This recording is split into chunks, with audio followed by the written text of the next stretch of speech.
কাজ যে করেছে তাকে কয়েকদিন অ্যারেস্ট করে তারপর ছেড়ে দিয়ে এইসব টাল বাহানা চলবে না।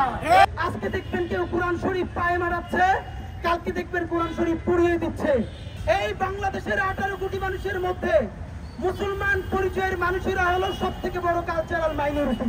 নজরুল বিশ্ববিদ্যালয়ের মতো একটা জায়গায় একজন শিক্ষার্থী যেই অবমাননাটা করলো, আমি অবাক হই। আমরা মাঝে মধ্যে বলি যে আমাদের এখানে ধর্মপ্রাণ মুসলমান মাঝে মধ্যে অনেক কিছু বোঝে না, মাঝে মধ্যে তারা অনেক কঠিন ভাষার কথা বলে ফেলে, কিন্তু আমি অবাক হই এইরকম জঘন্যতম কাজ করবার পর বাংলাদেশে আলেম সমাজের পক্ষ থেকে, ধর্মপ্রাণ মানুষদের পক্ষ থেকে যে রিঅ্যাকশন হওয়ার কথা ছিল তারা তার কিছুই করেন নাই, তারা সংযমের পরিচয় দিয়েছেন।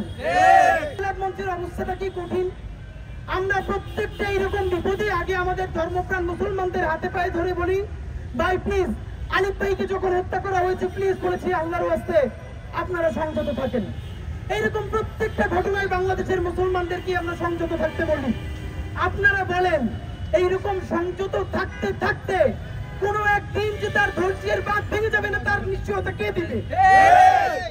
প্রমাণ আমি আপনাকে বলি, তার বড় প্রমাণ হইল কোন মন্দিরে যদি সামান্য হামলা তো দূরের কথা, কোন ষড়যন্ত্র হয় তাহলে বাংলাদেশের বিশ্ববিদ্যালয় শিক্ষক, এনজিওবাদী থেকে শুরু করে সবাই সেটার পক্ষে মুহূর্তেই রাস্তায় নামতে পারেন।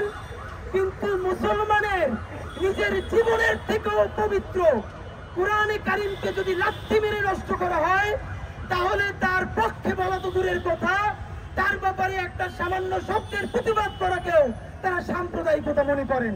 আজকে দেখবেন কেউ কোরআন শরীফ পায়ে মারাচ্ছে, কালকে দেখবেন কোরআন শরীফ পুড়িয়ে দিচ্ছে।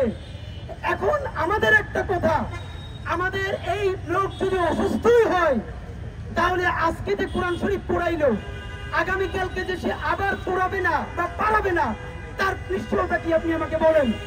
সে যদি অসুস্থ হয় তাহলে সে হয়তো মানসিক হাসপাতালে থাকবে, পাগলাগারুতে থাকবে, অথবা সে ট্রিটমেন্টে থাকবে। কিন্তু আপনি তাকে প্রকাশ্য দিবালোকে ছেড়ে দিয়ে আপনি মানুষের কলিজে আঘাত করবেন, তারপরে আমরা যখন তার বিচার চাইব তখন বলবেন যে অসুস্থ মানুষের সাথে এটা হয় না। তাহলে আপনি আসলে কি চান পরিষ্কার করে বলেন। বন্ধুরা, আমরা অত্যন্ত একটা ব্যাপারে আতঙ্কিত এবং আশঙ্কা প্রকাশ করছি। এটা না হোক, আমরা আপনাদের কাছে দোয়া চাই।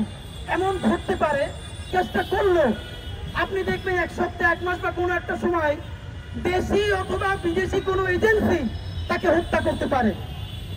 হত্যা করার পর 1 মিনিটের মধ্যে ঢাকার 133 জন বুদ্ধিজীবী ন্যারেটিভ সেট করে ফেলবে যে যেই ইসলামপন্থীরা বলেছিল তাকে হত্যা করতে হবে কোরআন পালানোর দায়ে, তারাই তাকে হত্যা করেছে। সুতরাং বাংলাদেশের ইসলামিস্টরা, মুসলমানরা একজন হিন্দুকে হত্যা করেছে।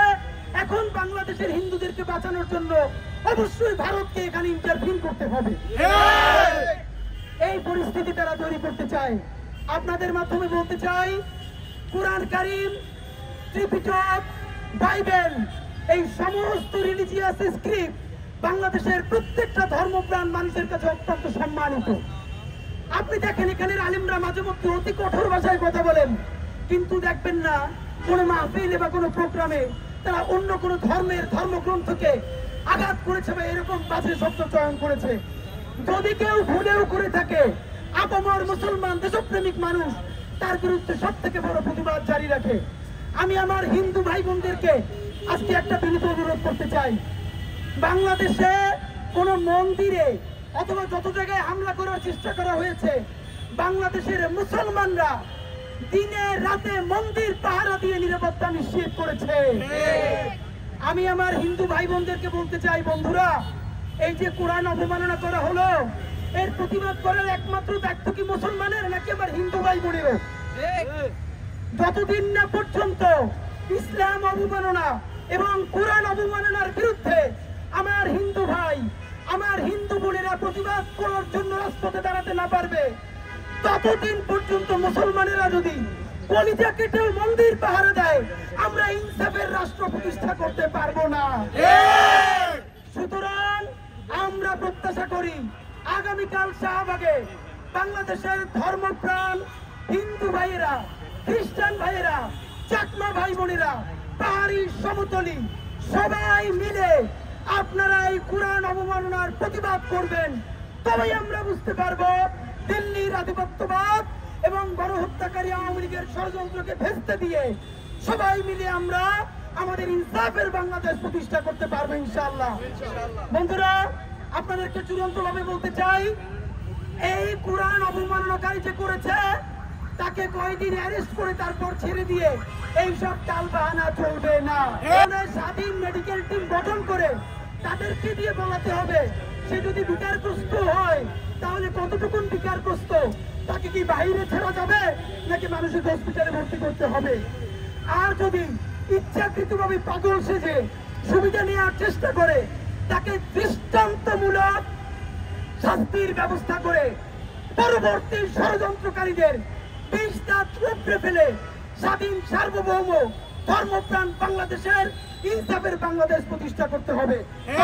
জিন্দাবাদ, ইনকিলাব জিন্দাবাদ।